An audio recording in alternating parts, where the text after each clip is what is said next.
Hi, good afternoon. We're here with Jacqui Wilmshurst. You're a self-employed consultant, is that right? I am indeed, yes. Thanks very much for joining us. Yeah, if you'd just like to head straight in, tell us a little bit about who you are, what you do, and how long you've been doing it for, please.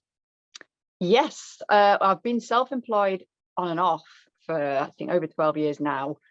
Have gone into periods of employment when something exciting and juicy comes up. But mainly, so I work in a few different areas, actually. I think the word these days is polymath. I've got a few different ways in which I apply the things I've learned. So I am a chartered psychologist, although not clinical. So I have a research and teaching background. And the main areas where, so essentially I'm trying to bring the science and art of psychology to problems in the world that I think it's well fitted to, but also places where it's maybe not used enough. That a lot of the learning from psychology is just it's not being applied in places it could be. So I'm quite passionate about that. At the moment, I do quite a lot of work in employee mental health, workplace mental health. That's an area I've been heavily involved with for over a decade.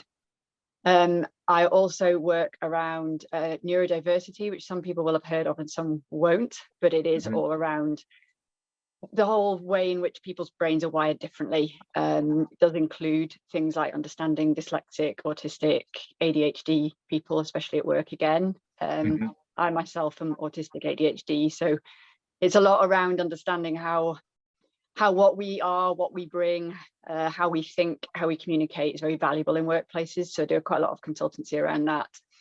And I also work in environmental psychology, which was my original sort of research context, understanding environmental risk, and I work in wildlife conservation. Fantastic, lots going on. Yeah, but a really interesting area, and some things stand out as kind of us here at Action Coach and understanding employees and the different personality types and traits and things that people have, and how to work with them and understand those in order to improve your communication. So yeah, it sounds like a really interesting area that you're working in. So in terms of the pandemic, and we ask everyone this, and how that kind of affected yourself and your work, what was the biggest impact for you? Yeah, a very good question, and one I have pondered. I think I was already doing quite a lot of work remotely anyway. I have clients all over the world, so it meant that I would travel when I could, but by necessity, a lot of things was already happening remotely. I think seeing the rest of the world go online and remote was really interesting for me, because it wasn't new for me, and watching how people were adapting, especially in the areas in which I was working, for example, employee wellbeing, and understanding different people's needs, how people were staying connected or not, how it was impacting on mental health in particular. Some people have really thrived in ways they didn't expect through working from home. Others very much not. I felt very isolated, disconnected, but certainly I think everyone's learned something about themselves.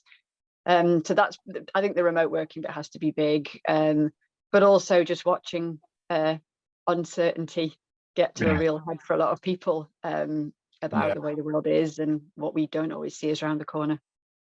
Yes, definitely. I think it was always there, but it reared its sort of head quite dramatically in terms of the realization of it over the last 2 or 3 years, and with what we have faced with the moment, the present, and the future, where people look at it. Yeah, and the interest around returning to normal, whatever that might mean, and whether that's actually ever possible, and if it were possible, whether it's desirable. So I've been really interested in seeing what it is that we're moving through into now that isn't necessarily going back to anything. Sure, interesting. Thank you for that. So in terms of where you're at now, and kind of looking at the future for yourself and the work that you do, what does that look like, and what do you see as the main challenges going ahead? Yep. So because I have various strands to what I do, I spend quite a bit of time sort of juggling, what do I want to do more of, what might I want to do less of, in terms of the sheer love of the work balanced with what pays, which is, and some of the looking into the future. So that's always a juggling act for me. I am choosing to concentrate quite heavily on neurodiversity at the moment. It's a strong area of interest for me. I also see it really gaining momentum in the world for some of the reasons you mentioned earlier that I said as well, which is that it does relate to well-being and belonging and health, understanding different kinds of people in a really important way. It's also extremely good for businesses, because a lot of businesses are inadvertently either screening people out because of just seeming to be different, being unexpected in how we might communicate or think, but actually also not taking care properly of employees that are already there, who perhaps fall outside some of the norms and stay quiet about it and don't thrive. And so it's not just around health and well-being, it's actually very strongly around what makes businesses successful in terms of innovation, diversity of thought, having lots of different ways of seeing a problem and lots of different ways of solving problems. And more companies are waking up to that and realizing that it's absolutely in everybody's interest to understand this whole area better. Yeah, something that came into my head then, where it's an opportunity. It's a massive opportunity. That was the word that springs to mind. So thank you for sharing that. So since you've been working for yourself, what would you say is the biggest learning that you've had as a self-employed business owner? Oh, so many things to choose. Yeah, it's a difficult question. I appreciate that, because there's plenty of learnings that go on. Something I have learned is, there's probably two things I'd like to say. One of them is I've gone on a bit of a journey of, because it's been a good number of years that, of having some confidence in wanting to do what I want to do, feeling there's a place to do that as a self-employed person, wanting that independence, then being bombarded with so many, especially, for example, I don't know, maybe sometimes LinkedIn, but being bombarded with all the things I'm probably not yet doing right or could be doing more of, particularly around marketing, sales, etc., and getting quite overwhelmed with feeling all the shoulds. I should do this, I should do that, I'm supposed to do this, I'm supposed to do that. I'm not successful if I'm not doing X, Y, and Z. And I've come around actually to having way more trust in myself where I was in the first place, which is that my way of engaging, my way of networking, my way of making connections, my way of getting work, but also feeling that I'm offering my services to the right people in the right ways, that actually I do things much more my way. But that doesn't mean that I'm not hugely open to new learning. And I do, which brings me on to the second thing, which is, I think is absolutely vital to have somebody to go and debrief with, get support from, sound things out, get to know me and my style, and help me just keep developing things that are still my way, but keep making sure that I am expanding and learning new things. And to keep going and getting that support's been vital, because it can get very isolating otherwise. Yeah, great share. Like that. So a lot of things resonating there with what you're saying, and say ourselves as a company and personally, in terms of I'm sure a lot of other people can recognize that there's so many things you can be doing, feel like you should be doing, but your own focus is and what you can do in the time that you do have, that's trying to keep that outside noise away, and then debriefing, say with a coach or a mentor or whoever it may be. It's very, very important to get all that stuff out of your head. Good share. Thank you. It can be a very circular place. Yeah, needs to be shared. So in terms of, it might be a follow on from that, best advice to perhaps a young person starting out, say from your experience as a self-employed person, or perhaps even yourself at 18, that you might reflect on, what would be the best piece of advice you could give to them, or say perhaps you at 18 just starting out? To some degree, it comes back to what I've just said. I think is trust yourself, and what I mean by that is certainly don't be open to learning and don't be open to hearing wisdom from other people. But for me, I think one of the most important things in the world is that we do all have to earn a living. We do all need, especially when cost of living is through the roof. We've got to be realistic that what we choose to do professionally needs to generate an income, and we can't lose sight of that. However, I think when we get too focused on the money and getting the money where we're getting the money, and we can sell our souls. And I know that sometimes I've got sort of diverted off course of where I'm really passionate, which is where and trusting. And when I say trust there, I mean that trusting that my own strengths and my gifts and what I feel I have to offer has got its place and can earn me a living, and not to lose sight of that and try to be something I'm not, or lose sight of why I'm doing what I'm doing. Because as soon as I come back to my passions, the world kind of does meet me there. It sounds a bit strange, but it does. And I think that's something I'd have liked to have had more reminders of when I was younger, and just more reassurance.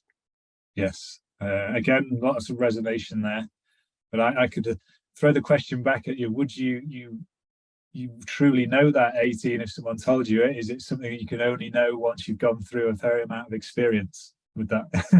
I think that's a really good point. And I don't know if I'd have probably heard it very well back then. But that would be the advice you'd give. So that's fine. That's all good. Thank you for that. It's a great share.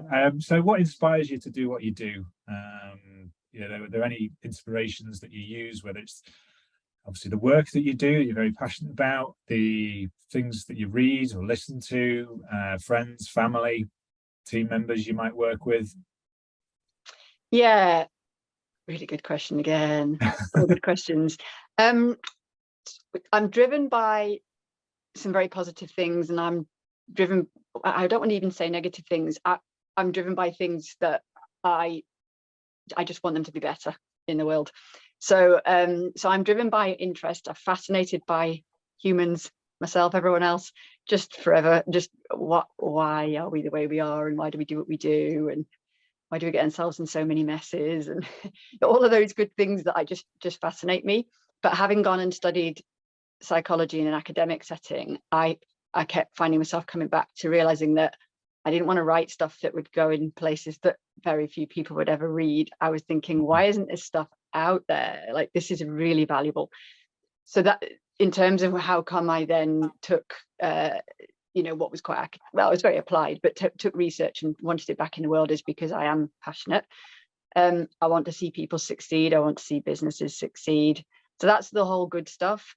Personally, around the neurodiversity topic, and actually, I guess mental health well-being is, I've had a really, really, really rough time in various ways, and I won't share all, but where I would focus is that when I have, and there are other things I could say to my younger self, but when I was younger and I went into the world of employed work, I very often couldn't find my fit. I very often couldn't seem to thrive.